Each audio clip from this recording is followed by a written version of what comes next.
Well, I went ahead and did it. I finally broke down. I got rid of the Honda, and this is a new purchase. I've been wanting one of these things for like 3 years now, and finally found one at a really good deal while I was in Idaho working.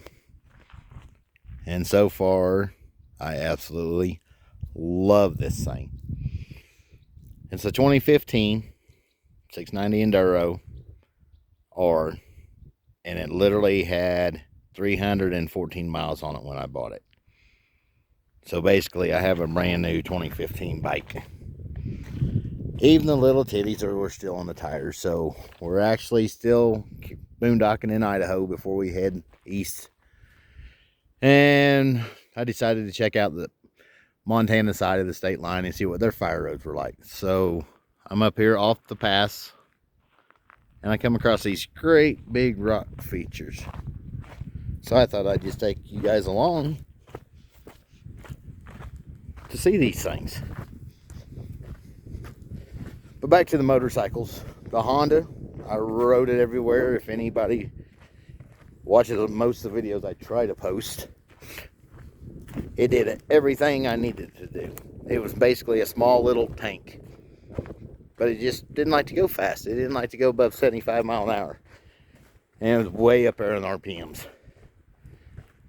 But other than that, it was always able to do everything I needed to do. Off-road, on-road.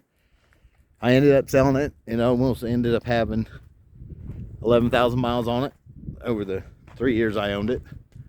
These rocks are just phenomenal. It's crazy. It's the only ones around here. The rest of it's all just burned out trees. And I think all this stuff burned in the last 3 months, because it wasn't like this whenever we got up here in April. So it's just crazy. Now in 5 or 10 years, all this stuff will be all new stuff. Just the size of these things are nuts. It's so pretty out here, even though it is burnt. It's just amazing.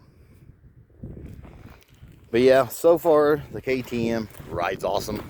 I did put that rack on the back of it. I did put a test rack. I forgot to do the video because the Rocky Mountains got one out there, so it was pretty self-explanatory. But it wasn't bad. Power-wise, this thing is crazy compared to my Honda. And ride quality, I think that was my biggest complaint about the Honda. I loved it other than the suspension. I could deal with the lack of power, but it did 60, 65 with no problem. But the suspension, it really, when we were in Arizona the last 2 winters, you can't ride it hard off-road. It just bottoms out, especially once the panners are on there. So we'll get back with you guys. I'm going to do a whole review total so far between the two of them, since I got a bunch of miles logged on the Honda. So, and I got a bunch of videos I made while I was been here in Idaho. So I gotta get all them done. I'm gonna try it. This summer's just been a shit show, to say the least. It's been interesting from the time we left till now. So this is a new one. So we'll catch up with you guys later. Bye.